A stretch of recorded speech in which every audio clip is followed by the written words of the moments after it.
That's a good crouch, Cash. The name's Crash. Or Cash. I call him Crash, didn't I? Again? Hey, Mark. The name's Crash. Crash. Whatever. I hit a warm spot back there. Hey, that's a nice suit. What is that, a leather? What about mine? Yours sucks. You call those pecs? Look at me, I'm cut. It's called the gym, pal. Get to one. You're gonna put it on and you're gonna shave. I'm a furry macho man. You're gonna shave? Marker? I'm ripped. What do you like, 5? Smile, Cash. And turning. That's Crash, Colonel.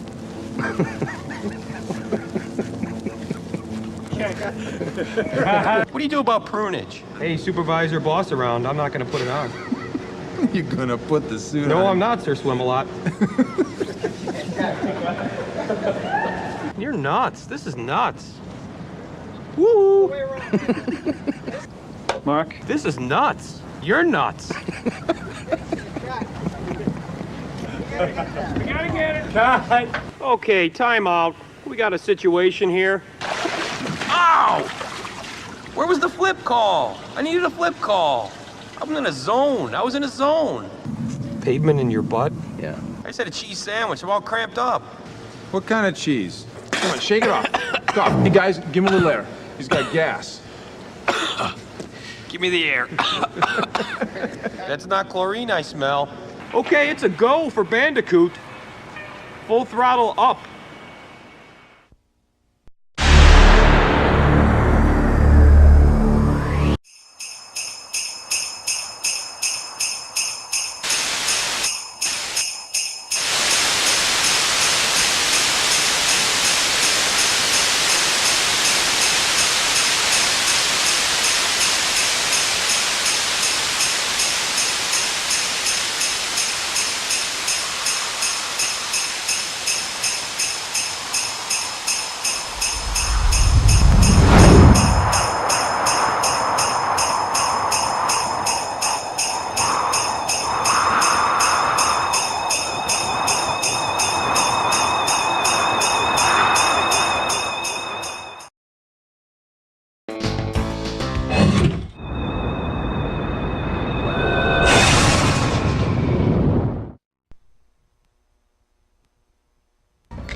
Man, I'm getting the crap kicked out of me here.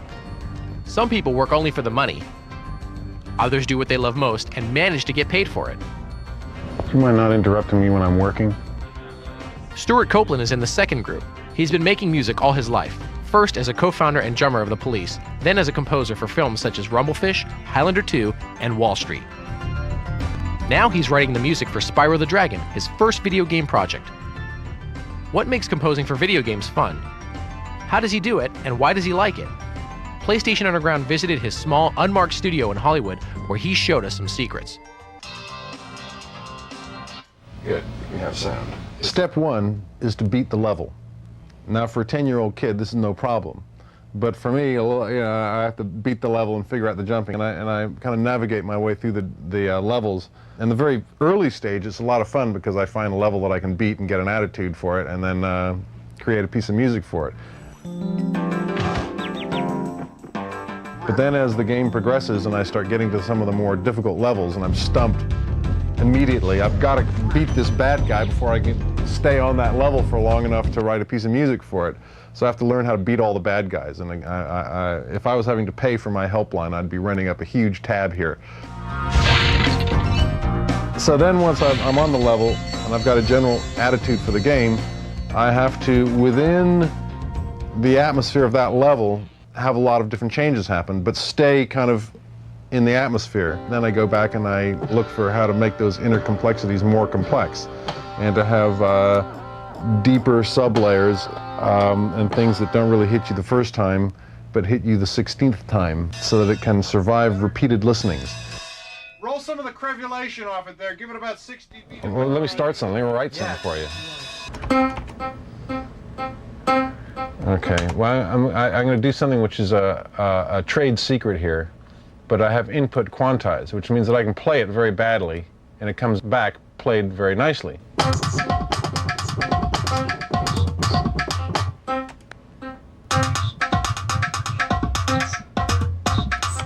I can loop those two bars there. So it'll just go around and around and around those two bars. Okay, now let's get some bass going there. Okay, there's a bass line. Now let's get some drums happening.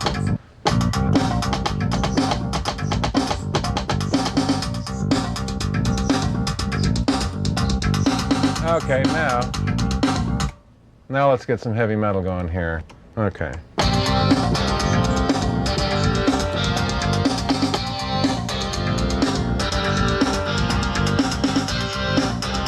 They pay me for this. And then of course you can get into all the cool stuff like, okay, and copy the bass part onto other instruments to kind of thicken it up. And then I add scary stuff to, you know, add to it in various different ways. Where is that?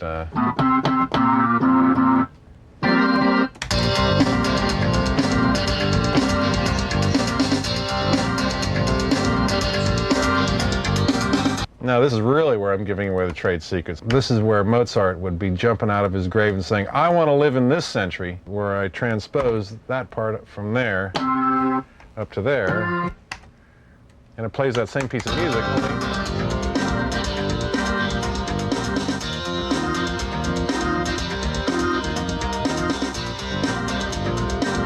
So I've just done a whole transition there, took all those instruments and moved them up that much.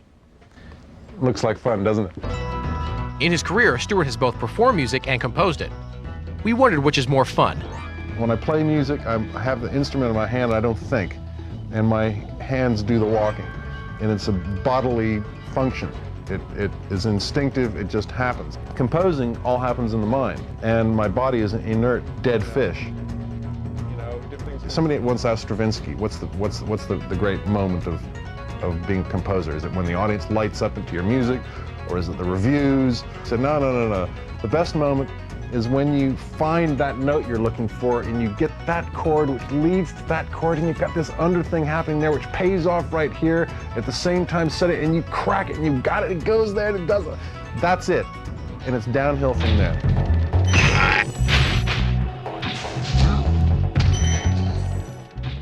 What's it like to compose for the PlayStation?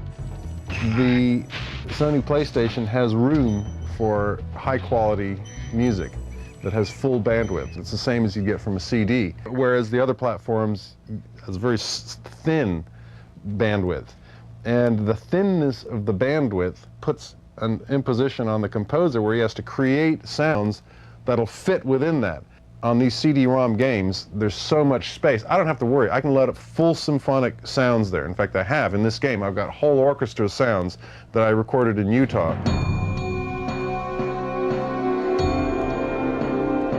I use the orchestra as a flourish here and there to provide drama, because the game is actually quite grand. He's flying through castles, and there's a big sky, and it's a very open, expansive feeling, which is where the orchestra comes in. But for the energy and for the jeopardy, I've got raging rock guitars and drums and pounding rhythms. Any kind of art is about creation of tension and resolution.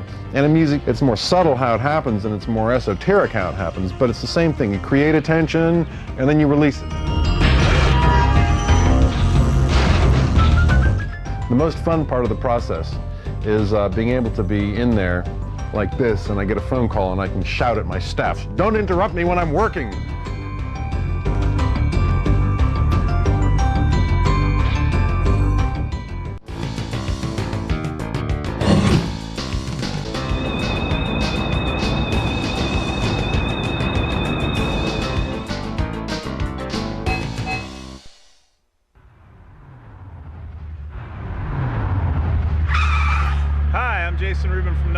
PlayStation Underground's asked me to tell you a little bit about Crash Bandicoot 3 Warp. I wanted to be sure that we preserved the classic intuitive gameplay that has made the Crash series so successful. We found that gamers worldwide truly enjoy the structured interactions of this style. The second thing we wanted to do with Crash Bandicoot Warp is that we wanted to introduce free-roaming gameplay. To add excitement, we've created some radically new styles of levels. You still have a mission-based objective, but at the same time, the camera is opened up and you're free roaming. In addition, we wanted to broaden the replay value of the game so that players got more for their money. They got more bang for the buck. We added a time trial mode, but now they can race against the clock. They can compete against their friends, their brothers, their sisters, and they can put up scores with their names in it to show exactly how well they've done. In the succession from Crash 1 to Crash 2 to Crash Warped, we as a team, and I personally, have learned a tremendous number of things. In Crash 1 and 2, the maximum distance at which you could see any polygon was about 70 meters. In Crash Warped, we've opened that up to 700 and some odd meters. Like in the medieval levels, there's a castle at the end that you can see nearly from the beginning of the level, and as you go through almost a kilometer of level distance, like you keep seeing the castle every time you get closer and closer as you go over crests. Because we've been able to achieve things that just haven't been seen before on the PlayStation. One of the accomplishments that we did in Crash Bandicoot Cortex Strikes Back is we had Crash be able to wade into water and to subdivide perfectly in the water, which is something that had really not been seen before on the PlayStation. And at first, there was some debate whether it was feasible. Now we've gone another step in Crash Bandicoot Warp, where we have entire rounds where everything is floating in the water. We have environment mapping against waves, and the waves are moving in a very realistic ocean pattern, but you can see the reflections of the world in the waves, which gives a very, very realistic effect. I think most people, including ourselves, until this project, thought it was not possible to pull off that many things, that much subdivision in a level, that you just would not have the speed to do something like that. I think the way we pulled it off was with perseverance and with trying things and just keep working at it and working at it and working at it until we were able to get within the frame rate that we wanted. We've learned a tremendous amount about gameplay. Making a new mechanic and trying to make it play well and work with Jason's animation for the character, because it all has to integrate together. Crash is like driving along on the motorcycle, and he turns, he's got to bring the motorcycle down, put his knee on the ground like the way a real motorcycle rider does. And so there's a real interaction between the gameplay programming, controlling the feel of that motorcycle, and the animation. And that's probably one of the most important programming things. If the game doesn't feel good, if it's clunky, then it's not fun. When we approach a level, this is an example, this is Arabian level M. It's basically somewhere about 2/3 of the way into the game.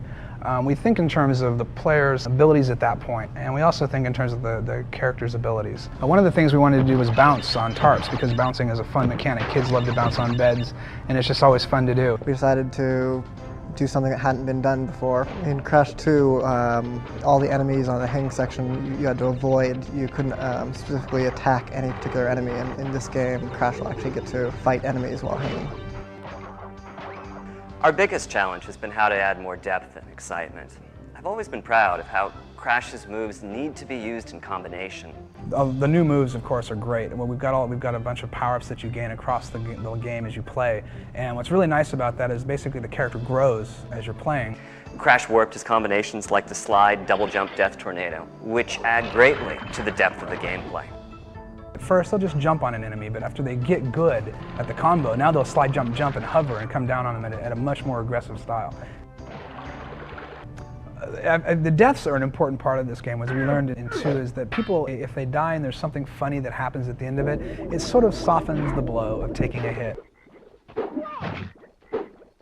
We have the game designers come up with their wacky ideas of what we should do, and we have the artists coming up with their additions of what would look cool with that idea or what would be best suited for that idea. Well, we start out with just a rough vignettes just to get the feel of which direction we should go, and then once we see that we're in the right environment, then we go straight to the line art, and the line art is a more finished artwork that leads eventually to being a color key, which has the actual palette of that level. So that way we can take different elements of the warped background and go to the computer and start modeling and start making textures and start applying lighting and coloring and things like that. Or I can also do a lot of palette shifts. And if, for example, I can take the daytime and I can make a nighttime version of it rather quickly. There have been a lot of really proud moments for Naughty Dog in the Crash series, but I think maybe the proudest moment has been seeing the culmination of technical achievements and artistic achievements that came together with some of our water levels in Crash Bandicoot Warped. Our ocean level is just beautiful. I think we have a gameplay style that is truly new and truly unique. And I think that it's extremely fun. And on top of that, technically, it's an extremely hard achievement. Well, you've crashed a few parties before, but I never expected you to make it this far. Now, I have to lay down a challenge to the PlayStation Underground viewers. I've heard that you're some of the best video game players, some of the best PlayStation players out there. And I want to see if that's actually true. The Naughty Dogs, all of the Sony testers, our Sony producers, as well as Mark Cerny, have been playing our time trial mode, and you'll be able to find in the credits of the game what all of our best times were. You don't turn back. I will inflict 1,000 years of suffering on you and the entire universe! And the challenge is, can you actually beat that time? And I have to say, within that group of people, there are some darn good players, so it's going to be quite a challenge. So the challenge is out to you now.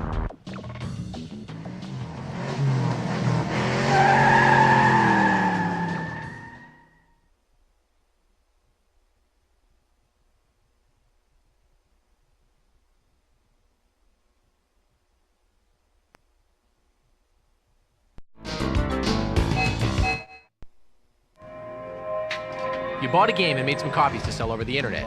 Now US Marshals and the IDSA are standing outside your door. It's a good time to learn a few facts about software piracy. Recently, the Interactive Digital Software Association raided a New York City apartment where the occupant was allegedly selling illegal backup copies of PlayStation games over the internet. We've got an order from Judge. Because fines are as large as $1 million for each trademark violation, he's facing several $1 million in damages. It's also a temporary restraining order, complaint and declaration. These are 20 websites like this have already been shut down, and that's just the beginning. An official of the Interactive Digital Software Association, who wanted to remain anonymous because of her anti-piracy work, explained, "The problem of piracy is growing exponentially every day. Technology is making it easier, but just because it's easier doesn't mean it's any more legal. Making a copy of a PlayStation game without permission is absolutely illegal." I was using these as backups for people who own the original copies. I mean, I had no aware that, because I read, I had a disclaimer and everything. We saw the disclaimer, but the law doesn't work that way. The question of this is a backup copy, that's a net myth. A backup copy that you buy off the internet because you don't want to buy the original is absolutely illegal. You people who make or buy illegal copies think about who's really getting hurt. One group is the developers, gamers like yourself who put in 12 to 16-hour days for a year or two to develop a game at a cost of over $1 million. Marketing that game could add millions more. Because making a game is so expensive, it's risky for developers to take chances. That's how piracy weakens the development community. This year, illegal copies will keep an estimated $3.2 billion in revenue from reaching the people who create and distribute the games.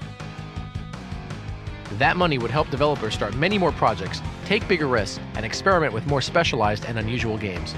So who does piracy hurt the most? Ultimately, all gamers and the quality of the video games themselves. Here's how the game community is striking back.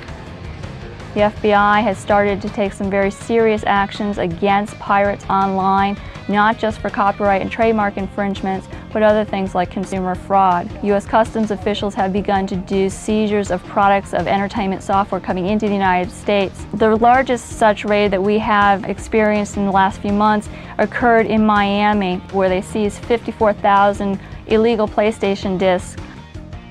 The seizure in Miami is just a tip of the iceberg. Game developers would like your help in keeping the quality of future games high. They point out that many people who don't feel bad about making and using illegal copies would feel terrible if they had to steal a game from a store. Ironically, it's the same thing. For a detailed look at how piracy hurts video games and what you can do to help stop it, visit www.idsa.com.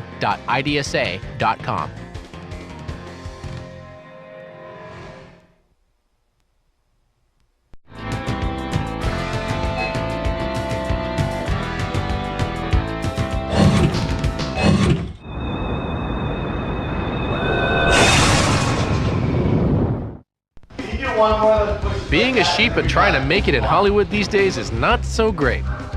PlayStation Underground is taking you onto the set of the latest Spyro TV commercial to see how things are done. We're asking an important question. Are real sheep in today's Hollywood getting fleeced? Does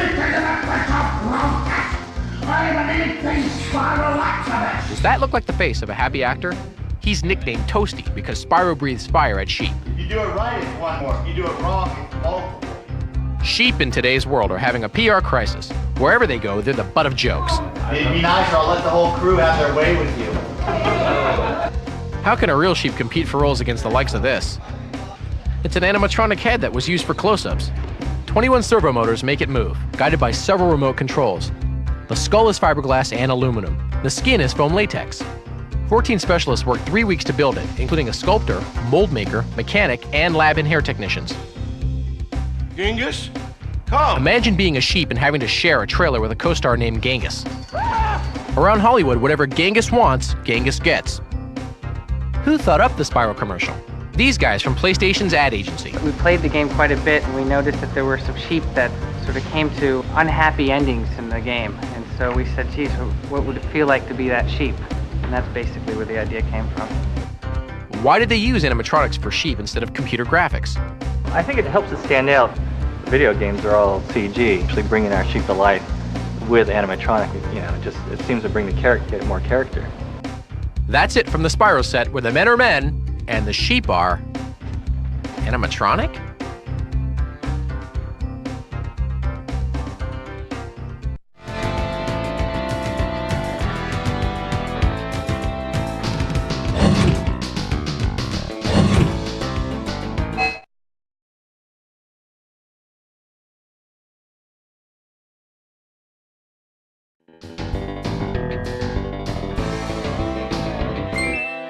Welcome to part 3 of Project Wormhole, How a Game is Made. This issue we're going to work on game physics and obstacles. Now that we have a tunnel to fly down, things will start to get interesting. Last issue, the car flew straight down the middle of the tunnel. That's fine for just checking it out. But in the finished game, we want to be able to fly and dodge obstacles realistically. We need to consider all of the different forces acting on the car as it flies down the tunnel.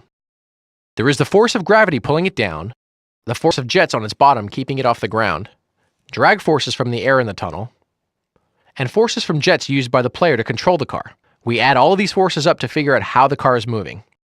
That's a lot of number crunching, but the extra attention to detail makes the gameplay feel as real as possible. Let's draw obstacles. They're made just like we made the car in part 1. We've already done most of the work for this. The tricky part is knowing when we've run into something.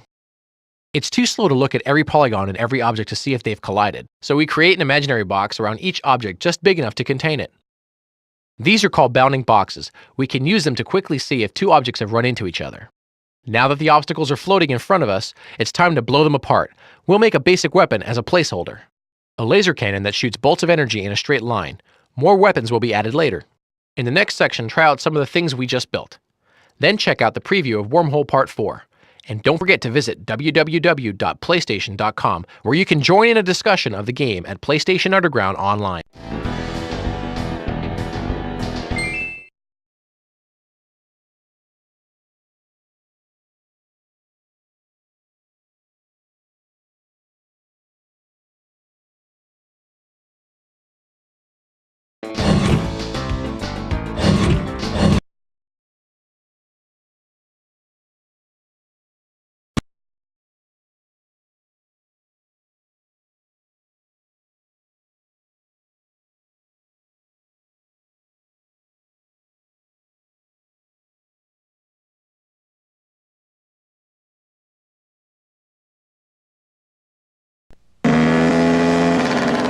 That's a good crouch, Cash. The name's Crash. Or Cash. I call him Crash, didn't I?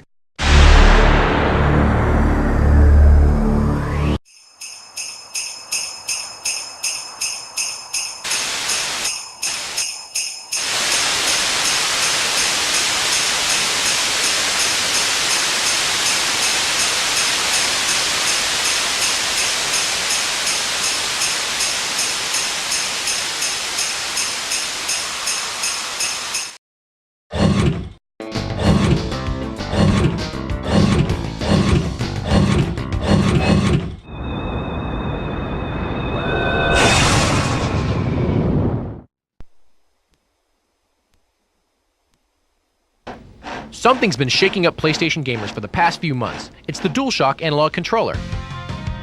PlayStation Underground couldn't resist the temptation to look under the cover and see how it works. In each handle is an actuator.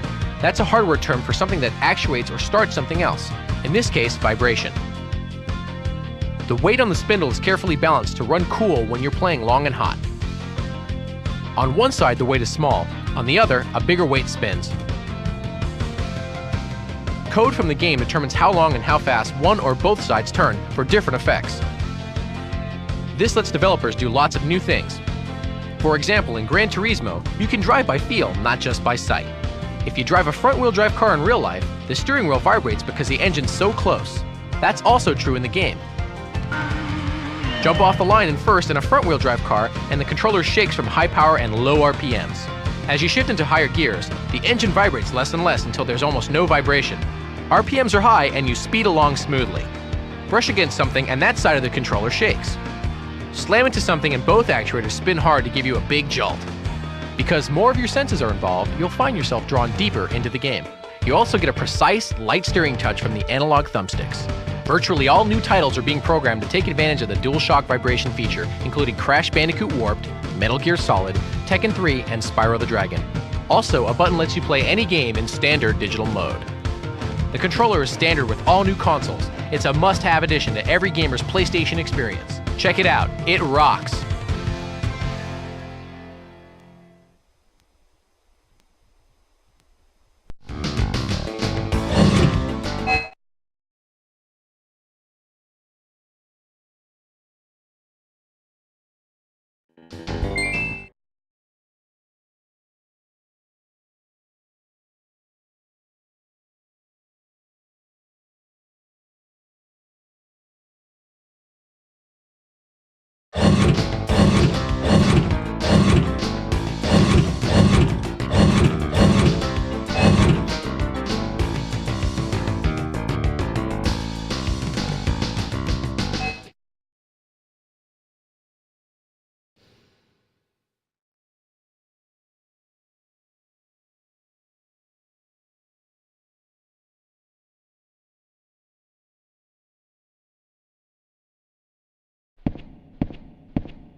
That's a good crouch, Cash.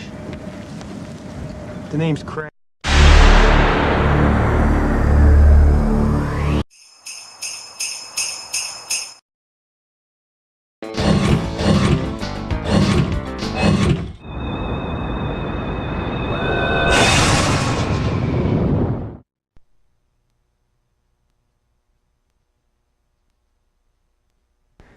Hi, my name's Christian Davis. Was the lead tester for Spyro the Dragon.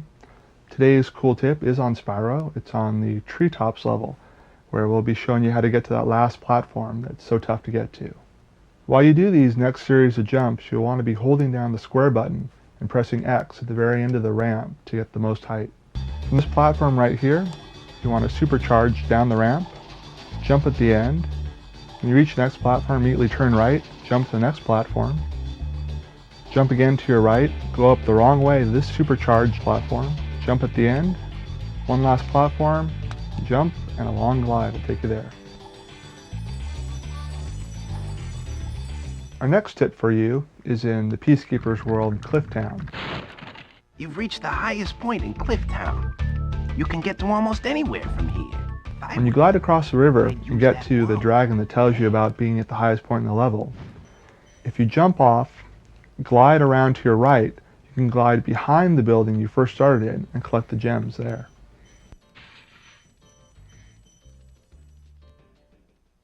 Our next tip for you today is on the Peacekeepers level, sub-level ice caverns.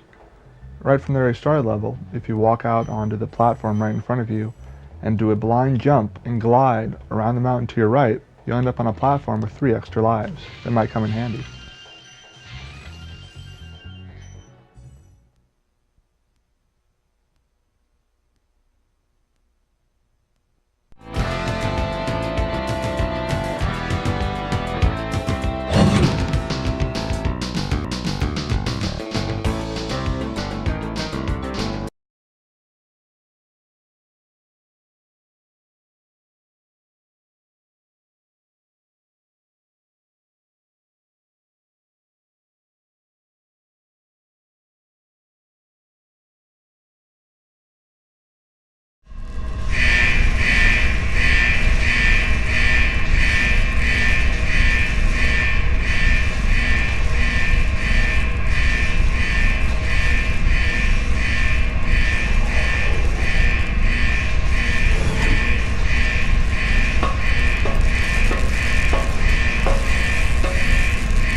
Vol.2 Studios.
Let's do it!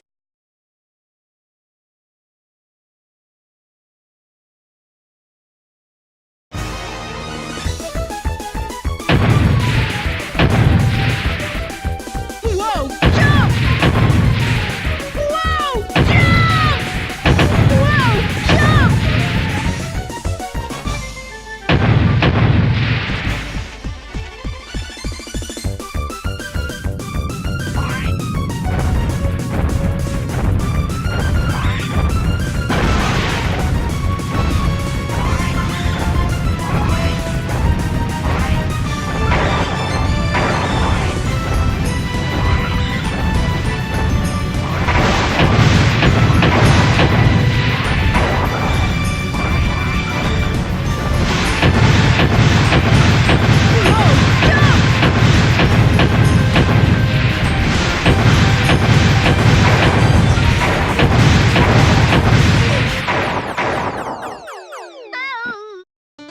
Maybe I went a bit too far.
Bomberman!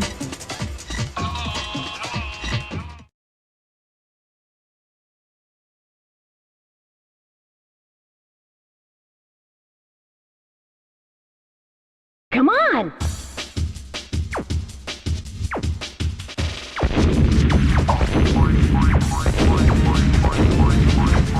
Darn! Bomb up! Darn!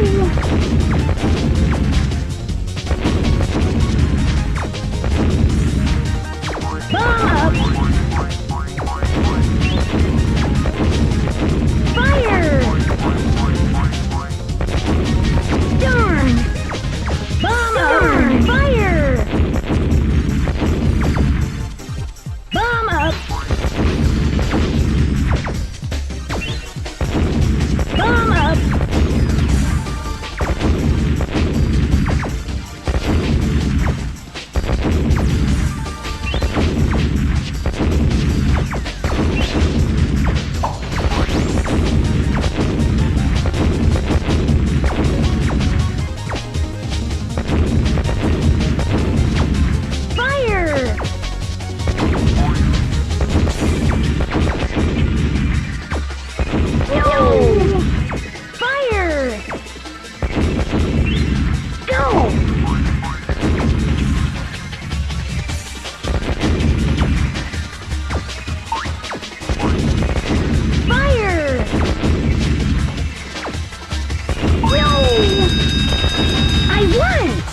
8, 9, Studios.